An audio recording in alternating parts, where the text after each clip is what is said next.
Oke, lalu selanjutnya pendekatan terhadap representation. Pendekatan atau teori terhadap representation. Stuart Hall menyebut ada 3 hal, ya. Ada 3 pendekatan terhadap representation. Jadi sebelum kita ke 3 hal itu, ketiga pendekatan itu, terlebih dahulu Stuart mengatakan bahwa culture is the way we make sense, give meaning to the world. Jadi menurut Stuart Hall, budaya adalah cara kita memaknai the world, dunia. Ya. Lalu bagaimana bahasa itu digunakan untuk merepresentasikan dunia? Nah, di sini Stuart Hall memberikan 3 approaches atau teori. Yang pertama, the reflective approach. Ya, reflektif. Ya. The reflective approach artinya adalah makna itu terletak, menempel dalam objek, manusia, ide, event, kejadian di dunia nyata. Dan language atau bahasa itu berfungsi sebagai seperti mirror, cermin. Yang apa? Yang merefleksikan, memantulkan arti sebenarnya, ya, yang dimana dia sudah eksis di dunia, sudah ada di dunia. Jadi the reflective approach ini menganggap bahwasanya ya setiap benda, manusia, kejadian itu sudah punya makna. Nah, tinggal bahasa itu merefleksikan saja, memantulkan saja makna yang sudah ada dalam objek itu. Jadi hanya memantulkan saja. Nah, contohnya kalau dalam media itu news atau reality show. Ya, jadi news itu hanya memantulkan saja kejadian yang terjadi.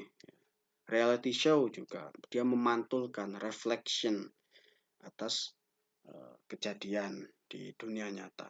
Itu contoh reflective approach dalam dunia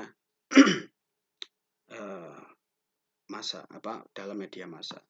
Nah, yang kedua adalah the intentional approach. Artinya semua representasi itu tercipta atas the intent of the producers, atas niat dari si pemproduksi.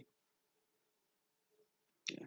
Misalkan propaganda. Jadi dalam intentional approach ini makna itu ya menurut si pemproduksi. Jadi si pemproduksi itu misalkan si produser atau sutradara itu pengen membuat makna terhadap sesuatu, ya udah tergantung dia.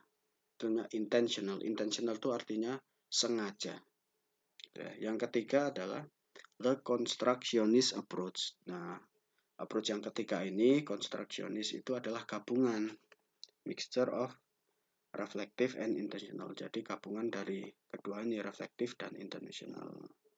Ya. Nah, kalau constructionist itu lebih memandang bahwa makna ya dari representasi itu terkonstruksi, terbentuk dalam pikiran audiens, orang yang menonton, orang yang melihat, orang yang mendengar.